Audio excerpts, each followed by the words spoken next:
વિદ્યાર્થી મિત્રો, સામાજિક વિજ્ઞાન ધોરણ 9 પ્રકરણ 9 ભાગ બીજો. ગઈકાલે આપણે મૂળભૂત હક્કો કયા કયા છે તેના બે મુદ્દાઓ જોયા છે. એમાં સ્વતંત્રતાનો જે હક હતો એમાં થોડી વાર ફરી કરું છું. કોઈ દરેક વ્યક્તિને પોતાનું અંગત જીવન કઈ રીતે જીવવું તે માટેની સ્વતંત્રતા મળી છે. એટલે એ સ્વતંત્રતાના અધિકાર અનુસાર એને કોઈ પણ ભોગે કારણ વગર અટકાયત કરી શકાતી નથી. જો એ વ્યક્તિને કારણ દર્શાવ્યા પછી અટકાયત કરે તો એક જ ગુના માટે બીજી વાર સજા કરી શકાતી નથી. તેમજ એને સ્વતંત્રતાના અધિકાર મુજબ પોતાને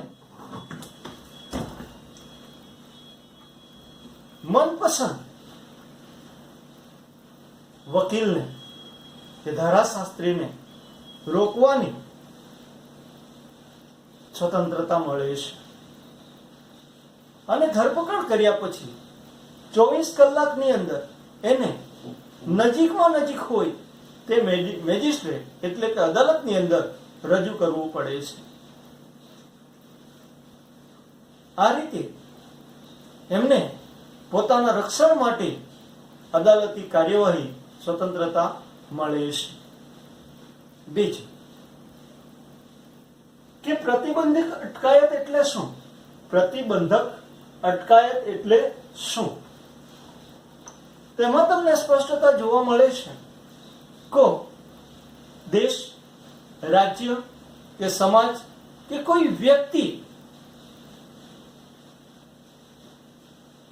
માટે કોઈક વ્યક્તિ ગુનો કરવા જઈ રહ્યો હોય તો તેને અટકાવવા માટે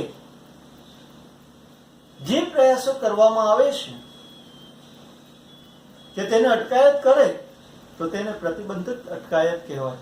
એનો આશય એ છે કે કોઈ પણ વ્યક્તિને ગુનો કરતા અટકાવવાનો છે, એને સજા કરવાનો હોતો નથી. કોઈ પણ વ્યક્તિ આવી ગુનો કરી રહ્યો હોય ત્યારે તેમ કરતા તેને અટકાવવું એ પ્રક્રિયાને પ્રતિબંધિત અટકાયત તરીકે ઓળખવામાં આવે છે. બરાબર. હવે આગળ આજે શોષણ વિરોધનો હક. તો આ હક દ્વારા મૂળભૂત હક છે. આ હક દ્વારા દરેક નાગરિકને કોઈ પણ બીજી વ્યક્તિ દ્વારા શોષણ થતું હોય તો તેને અટકાવવાનો છે, તેમ કરતા રોકવાનો છે. અને એ માટે કોઈ પણ વ્યક્તિ અદાલતનો આશરો લઈ શકે છે અને રક્ષણ મેળવી શકે છે. એના કારણે આ હકને શોષણ વિરોધનો હક તરીકે ઓળખવામાં આવે છે. આ હક દ્વારા મનુષ્યને વેપાર થતો હોય, ગુલામી પ્રથા જેને આપણે કહીએ કે અગાઉના સમયની અંદર ઘણીવાર કુટુંબ સહિત માણસોને વેચી દેવામાં આવે, જેને ગુલામી પ્રથા તરીકે ઓળખતા તે મનુષ્યનો વેપાર. બરાબર. બીજું આવે છે વેટ પ્રથા. વેટ પ્રથા એટલે કોઈ પણ વ્યક્તિને જે નિર્ધારિત કરેલી વેતન દર કરતા ઓછો દર આપવામાં આવે અથવા તો વેતન ચૂકવવામાં ન આવે અને એને બળજબરીપૂર્વક કામ કરાવવામાં આવે તો તેને વેટ પ્રથા તરીકે ઓળખવામાં આવે છે. આવી પ્રથાઓ તેમજ દાસત્વ, લોહીનો વેપાર જેવી જે કેટલીક પ્રવૃત્તિઓ છે એ પ્રવૃત્તિ ઉપર પ્રતિબંધ મૂકેલો છે. કયા? શોષણ વિરોધી હક દ્વારા. દાસત્વ એટલે પહેલા રાજાઓ જે લગ્ન કરતા તેની સાથે એની સેવા, રાણીની સેવા કરવા માટે અમુક દાસીને એની સાથે મોકલવામાં આવી સ્ત્રીઓને. એને દાસત્વ. આવી રીતે દાસત્વ પ્રથા છે તે, તો આવી બધી પ્રક્રિયા ઉપર જે અયોગ્ય હોવાના કારણે પ્રતિબંધ મૂકેલો છે, તો તે આપણને જોવા મળે છે. અને તેમ કરતા કોઈ પણ વ્યક્તિ આવી પ્રવૃત્તિઓ કરે તો તેને આ શોષણ વિરોધી હક દ્વારા શું કરવામાં આવે છે? એને અટકાયત કરીને સજા કરી શકાય છે. એટલે તે આપે છે. બીજી બાબત એ કે 14 વર્ષ કે તેથી નાની વયની જે ઉંમર ધરાવતા બાળકો હોય એને કોઈ પણ સંજોગોમાં કોઈ પણ સ્થળે કામ પર રાખી શકાતા નથી. કોઈ ખાણો હોય, લારી ગલ્લાઓ, હોટલો, ગેરેજ,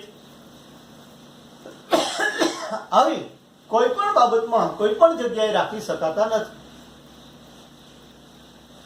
જેને બાળ મજૂરી કહેવાય. તો આ બાળ મજૂરી ઉપર પણ સરકારે બંધારણે એના ઉપર શું કર્યું છે? પ્રતિબંધ મૂકેલો છે.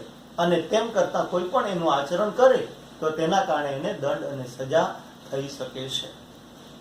એટલે આ પ્રશ્ન તરીકે આવે છે, વેટ પ્રથા અને બાળ મજૂરી એ સજાપાત્ર ગુનો ગણાય છે.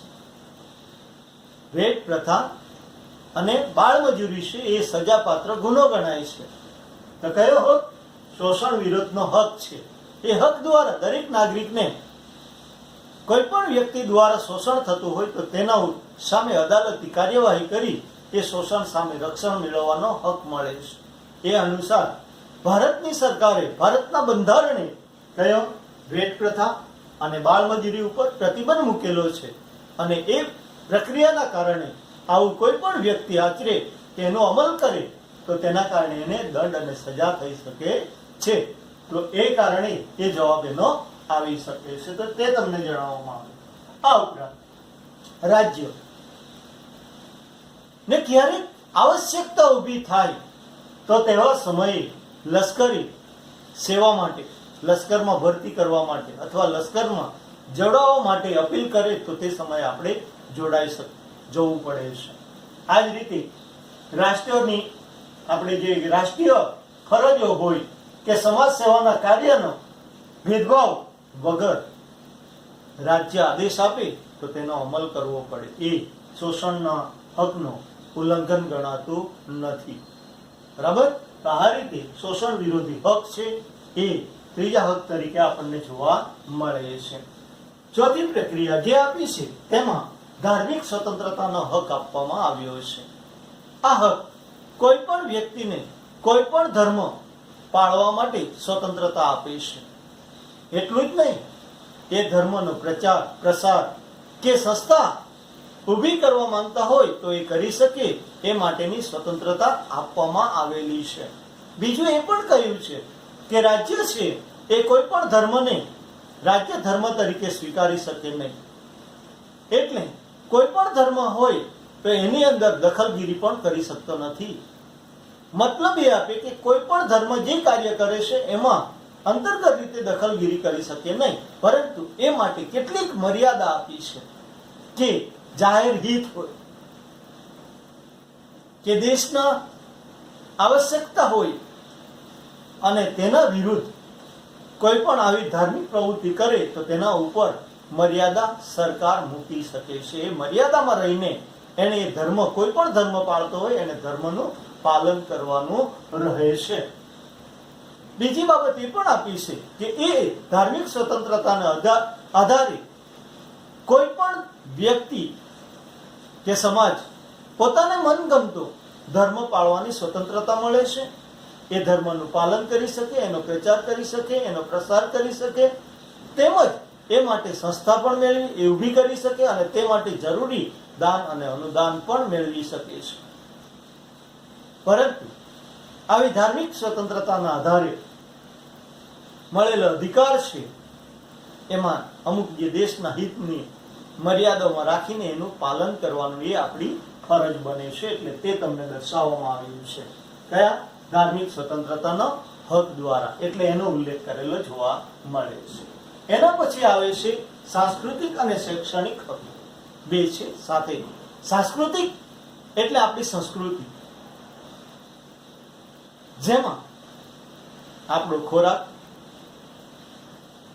આપણો પોશાક, આપણી ધાર્મિક પ્રવૃત્તિઓ, ઉઠવા બેસવાની રીત, બોલવા ચાલવાની જે ઢબ, જે કંઈક છે એ આપણી સંસ્કૃતિમાં સમાવેશ થાય છે. જો કોઈ પણ સમાજની આવી આગવી સંસ્કૃતિ હોય તો એ સંસ્કૃતિની જાળવણી કરવી એ માટેની સ્વતંત્રતા આપે છે. જો આપણી ભાષા હોય, આપણી લિપિ હોય તો એની પણ જાળવણી આપણે કરી શકીએ છીએ. આપણે જે બોલીએ છીએ, ગુજરાતી હોય તો ગુજરાતી ભાષા છે, ગુજરાતી બોલી છે, બરાબર. આ જ રીતે મરાઠી હોય તો મરાઠી ભાષા બોલી છે. એનો પહેરવેશ, એનો ખોરાક, આપણા અને એમના વચ્ચે થોડો તફાવત છે. તો એવી કોઈ પણ આગવી વિશિષ્ટતા ધરાવતા હોય તે એવી સંસ્કૃતિની જાળવણી કોઈ પણ પ્રકારના ભેદભાવ વગર એ જાળવણી કરી શકે છે, બરાબર. તો એ રીતે આ સાંસ્કૃતિક હક અને બીજો શૈક્ષણિક હક એની સાથે આપ્યો છે. શૈક્ષણિક હકમાં તમે જાણો છો 1976માં સુધારો કરીને 14 વર્ષ સુધીના બાળકોને મફત અને ફરજિયાત શિક્ષણ આપવામાં આવ્યું છે. એટલે આ પ્રક્રિયા દ્વારા આ બાલ્ય એટલે આપણા બાળકને જરૂરી શિક્ષણ આપવું એ આપણી ફરજ બને છે. આ માટે એક બીજી બાબત આપી છે કે આપણે અહીંયા જુદા જુદા ધર્મ પાળતા લોકો છે, એ દરેક લોકોને એના સંપ્રદાયના આધારે એ પોતાની શાળાઓ ખોલી શકે છે. જેમ કે લઘુમતી તરીકે ઓળખાય છે. લઘુમતી એટલે બહુમતી ધરાવતા જે લોકો છે કે જે સમાજ છે એના કરતા ઓછી સંખ્યા ધરાવતાને લઘુમતી કહેવાય. જેમ કે ભારતની અંદર સમગ્ર ભારતની વાત કરીએ તો ભારતમાં હિન્દુઓની સંખ્યા વધુ છે, એની તુલનામાં મુસ્લિમો છે એની સંખ્યા ઓછી છે, એટલે એ લઘુમતી ગણાય. ખ્રિસ્તી છે તો એની સંખ્યા ઓછી, તો એ લઘુમતી ગણાય છે, બરાબર. તો આવા લઘુમતીઓને પણ યોગ્ય શાળા સંસ્થાઓ ઊભી કરવાની સ્વતંત્રતા આપવા માટે આવી છે. અને તે અનુસાર એ કોઈ પણ આવી સંસ્થાઓ ઊભી કરી શકે એ માટે દાન અને અનુદાન પણ મેળવી શકે, ગ્રાન્ટ પણ મેળવી શકે છે.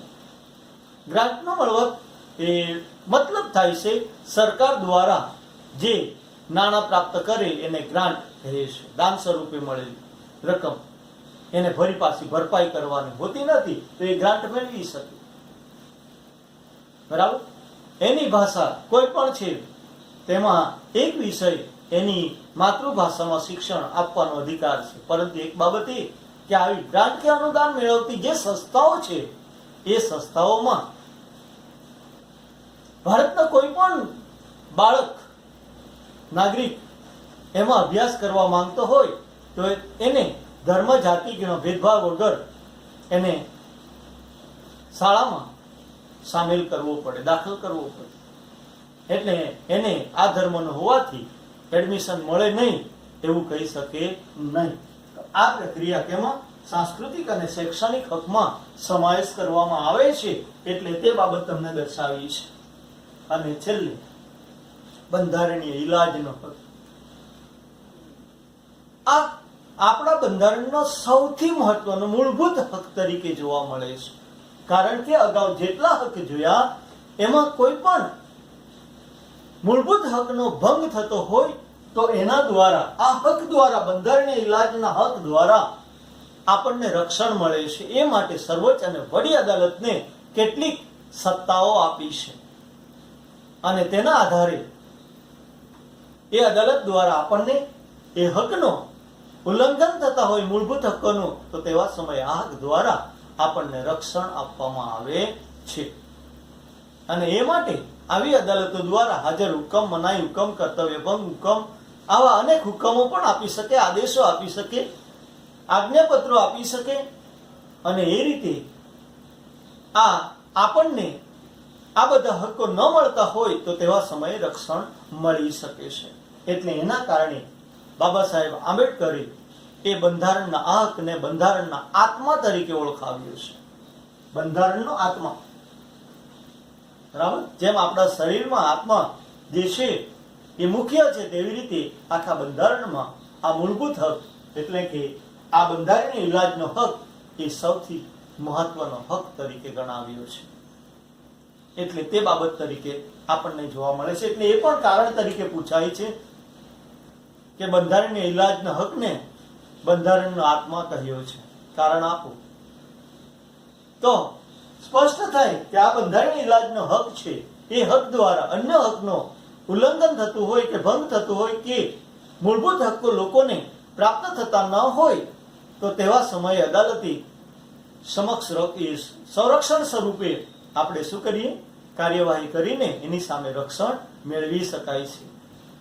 અને એના આધારે અદાલત જુદા જુદા આદેશો આજ્ઞાપત્રો આપીને આપણને રક્ષણ આપે છે. અને તેથી આ હકને મહત્વનો પાયાનો હક તરીકે ઓળખાવી અને તેથી એ બંધારણીય ઇલાજનો હક એ બંધારણના આત્મા તરીકે ગણાય છે એમ આપણે કહી શકીએ. એટલે તે બાબત આપણને જોવા મળે છે.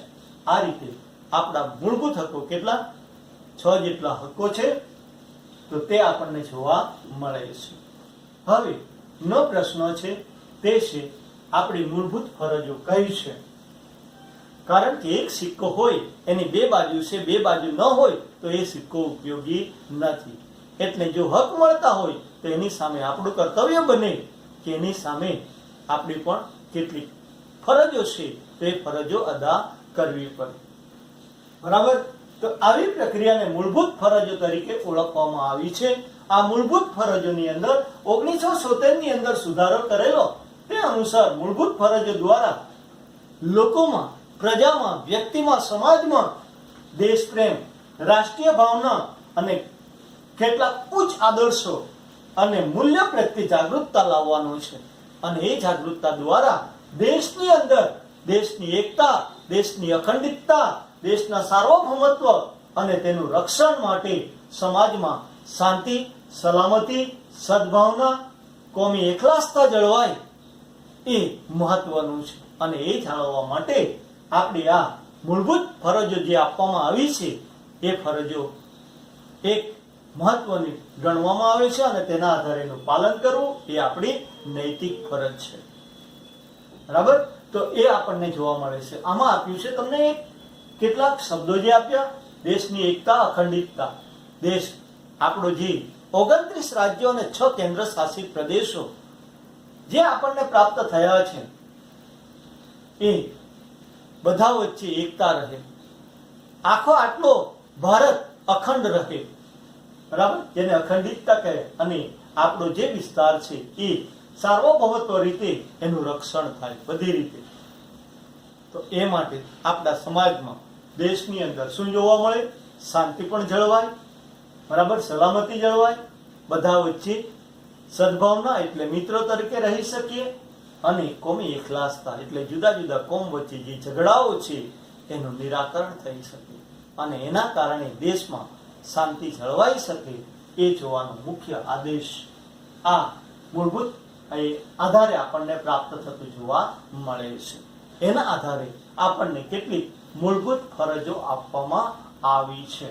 તો આ ફરજો કઈ કઈ છે તે બાબતે આપણે ધ્યાન દોરીશું. તો એ માટે પહેલું જ આપ્યું કે આપણે બંધારણ છે એ બંધારણનું પાલન કરવું એ આપણી પહેલી ફરજ છે.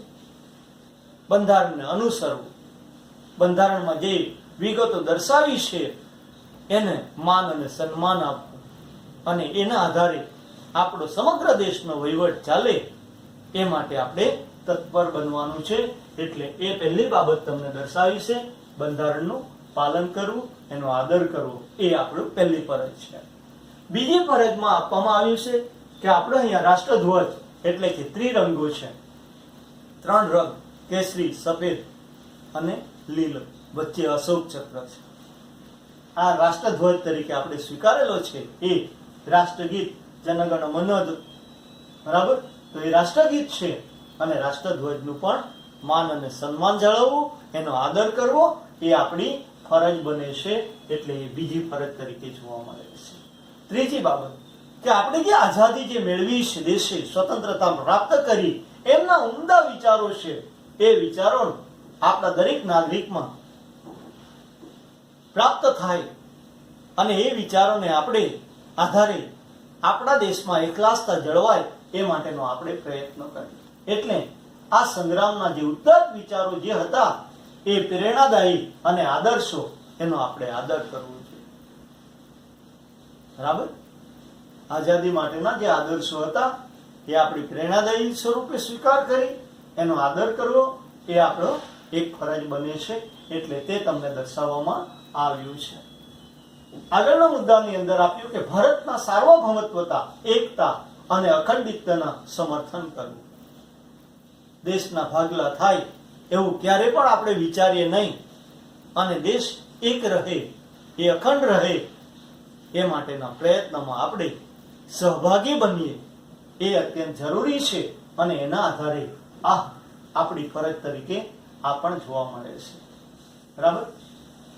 દેશને ક્યારે પણ આવશ્યકતા ઊભી થાય, જરૂરિયાત ઊભી થાય અને લશ્કરમાં જોડાવા કહી તો આપણે સામે ચાલીને લશ્કરમાં જોડાવવું એ પણ આપણી ફરજ બને છે. કારણ કે દેશનું રક્ષણ છે. દેશના રક્ષણ માટે આપણે કંઈ પણ કરી છૂટવા માટે પ્રયત્ન થવો જોઈએ. કેમ કે દેશની આઝાદી વખતે આપણે જાણ્યું કે આપણા જે ક્રાંતિવીરો હતા, દેશભક્ત હતા, એ સામે ચાલીને કઈ રીતે આઝાદી મેળવી અને દેશ માટે બલિદાન આપ્યું એ આપણે જોઈએ છીએ. તો આવા વિચારો આપણે પણ કરીએ અને દેશના રક્ષણ માટે જરૂર જણાય ત્યારે આદેશ આપે તો તે આદેશનો સ્વીકાર કરી એમાં જોડાવવું એ આપણી ફરજ બને છે. એટલે તે બાબત તમને દર્શાવવામાં આવી છે. ભારતની અંદર જુદા જુદા ધર્મ પાળતા, જુદી જુદી ભાષાઓ અને રીત રિવાજો અને માન્યતા કે પ્રણાલિકાઓ ધરાવતો આપણને જોવા મળે છે. તો આ બધી પ્રક્રિયાની અંદર લોકો વચ્ચે ભાઈચારા નું વાતાવરણ ઊભું થાય, લોકો વચ્ચે સંવાદિતા સ્થાપવી જોઈએ. સંવાદિતા એટલે એકબીજા લોકો ભાઈચારા સાથે એકબીજાને મળે અને એ પ્રવૃત્તિનો સ્વીકાર કરી એનો આદર કરે અને તેમાં જોડાય તો ખૂબ દેશને વિકાસ માટે આપણે ઉપયોગી બની શકીએ. એટલા માટે આ ખૂબ જરૂરી છે. એટલે ભાઈચારાનું વાતાવરણ જળવાવું જોઈએ. કારણ કે આજે મોટા પાયે એક સમાજ બીજા સમાજથી વિરુદ્ધ જાય છે. તેથી દેશની એકતા અને અખંડિતતામાં જોખમાય છે. એટલે આવી પ્રવૃત્તિઓ સામે ભાઈચારાનું વાતાવરણ જળવાય એ ખૂબ જરૂરી છે. અને તે જળવાય તે માટે આપણે યથાયોગ્ય સહકાર આપવો એ આપણી ફરજ બને છે. બીજી બાબત આપી છે સ્ત્રીઓને હાનિકારક જેવી બાબતો હોય કે એને ગૌરવને નુકસાની પહોંચાડે છે આવા વ્યવહારનો ત્યાગ કરવો જોઈએ. સ્ત્રીઓ પ્રત્યે આદર અને સન્માન આપવું જોઈએ એ આપણી ફરજ બને છે. એટલે તે તમને દર્શાવવામાં આવી છે. આપણો સમૃદ્ધ વારસો છે, સમન્વિત વારસો છે, એ વારસાનું જતન કરવું એ આપણી ફરજ છે. કેમ કે આપણા વારસાની અંદર તમે જાણો છો, જ્યારે આપણે પ્રવાસ પર્યટનમાં જઈએ છીએ ત્યારે કેટલાક ઐતિહાસિક સ્થળો છે, મંદિરો છે, મસ્જિદો છે, મકબરાઓ છે, કિલ્લાઓ છે, ઐતિહાસિક સ્થળો છે, એને જાણીએ અજાણીએ નુકસાન કરતા હોઈએ છીએ. એને તેમ કરતા જે કરતા હોય તેને અટકાવવાનું અને તેવું આપણે ન કરીએ એ આપણી ફરજ છે. કારણ કે એ આપણું સમૃદ્ધ વારસાનું અસ્તિત્વ છે. એટલે આવા સમૃદ્ધ અને સમન્વિત વારસો છે એ વારસાનું જતન કરવું એ પણ આપણી ફરજ બને છે. એટલે તે બાબત તમને દર્શાવવામાં આવી છે. આ ઉપરાંત આપણે પ્રાકૃતિક વારસા તરીકે વિશાળ પર્વતો, નદીઓ, ઝરણાઓ, લતાઓ, બરાબર, જે પ્રાપ્ત થયું છે તે આપણે જાણીએ છીએ. તો આવા વિશાળ જંગલો છે, એ સરોવરો, નદીઓ છે, એમાં આપણે કચરો ન નાખીએ. પર્યાવરણ છે એ પર્યાવરણની જાળવણી કરીએ એ આપણી ફરજ છે. જો કોઈ આવું કરતો હોય તો તેને અટકાવવો એ પણ આપણી એની સાથે ફરજ બને છે. એટલે તે તમને જોવા મળે છે. આ ઉપરાંત વૈજ્ઞાનિક અભિગમ કેળવવો અને એ દ્રષ્ટિથી આપણે દરેક લોકો કાર્ય કરે તો દેશનો ઉન્નત, દેશનો વિકાસ સાધી શકાય છે. આ ઉપરાંત વ્યક્તિનો સામુદાયિક સમુદાયો છે એનો ઉત્કૃષ્ટ થાય, એનો વિકાસ થાય એ પણ જો આપણી ફરજ બને છે. આ ઉપરાંત દેશના વિકાસ માટે, દેશના હેતુઓ માટે, દેશના વિકાસ છે, દેશ પ્રત્યેનો પ્રેમ છે, એ વિકાસ થાય, લોકોમાં જાગૃતતા આવે, એ પણ અત્યંત જરૂરી છે. તે કેળવાય તે માટેનો પણ પ્રયત્ન કરવો જોઈએ, એટલે તે તમને આપવામાં આવે છે. આ ઉપરાંત હિંસાનો ત્યાગ કરી, એટલે કોઈને પ્રાણી હોય, વૃક્ષ હોય તો એનું જતન કરીએ, એની હત્યા ન કરીએ, એટલે હિંસાનો ત્યાગ છે એ કરવો જોઈએ. તો તે બાબત પણ આપી છે. જાહેર મિલકત, જાહેર મિલકત એટલે સરકાર હસ્તક આવેલી જે મિલકતો છે એને જાહેર મિલકત કહેવાય. જાહેર, કારણ કે આપણી ખાનગી હોય તો આપણું ઘર છે એ ખાનગી કહેવાય, બરાબર. તો સરકાર ના આધિપત્ય નીચે આવેલા જે મિલકત છે એને જાહેર મિલકત તરીકે કહેવાય છે. એનું પણ રક્ષણ કરવું અને હિંસાનો ત્યાગ કરવા ઉપર ભાર આપવામાં આવ્યો છે.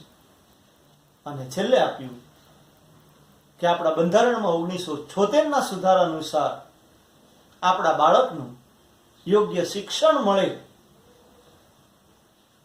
અને તે આપવા માટે આપણે તત્પર રહેવું જોઈએ, એ પણ ફરજ છે. એટલે બાલ્યને શિક્ષણ આપવું એ આપણી ફરજ બને છે. આ ઉપરાંત દેશના વિકાસ માટે આપણને જે લાગુ પડતા હોય એ દરેક કરવેરા યોગ્ય સમયે આપણે ભરીએ તો દેશનો વિકાસ વધુ થઈ શકે. તો આ બધી પ્રવૃત્તિઓ આપણા ફરજના સ્વરૂપમાં જોવા મળે છે, એટલે તે જાળવવું એ આપણી મહત્વની બાબતો તરીકે જોઈ શકાય છે. એટલે એનો ઉલ્લેખ કરવામાં આવે છે તો તે જોઈ શકાય છે. એટલે આ પ્રક્રિયાના આધારે 6 જાન્યુઆરી નો દિવસ વિશ્વ આપણા ભારતની અંદર ફરજ દિન તરીકે ઉજવવામાં આવે છે. કયો? 6 જાન્યુઆરી ના દિવસ ભારતમાં ફરજ દિન તરીકે ઉજવવામાં આવે છે. એ મુજબ આપણે આ જે ફરજો છે એ ફરજો પ્રત્યેનું આદર અને એ પ્રક્રિયા જાળવવાની છે. આ પ્રક્રિયાથી સમાજની અંદર કેટલાક કુરિવાજો છે એ માટે આપણે જાગૃત બની આ દૂર થાય તે માટેનો પ્રયત્ન કરવો જોઈએ. જેમ કે વેટ પ્રથા, ગુલામી પ્રથા છે, બરાબર, કે સ્ત્રીઓનું શોષણ, બરાબર, જાતીય સતામણી, દહેજ પ્રથા, બરાબર, જેવા કુરિવાજો છે તો એ કુરિવાજો આપણે શું કરવું જોઈએ? નાબૂદ કરવા માટે પ્રયાસો કરવા જોઈએ. આપણામાં જાગૃતતા આવે અને એ દૂર થાય તો સમાજનો વિકાસ થાય, સમાજની અંદર શાંતિ અને સલામતી, એકલાસતા જળવાય, દેશની અખંડિતતા જળવાય.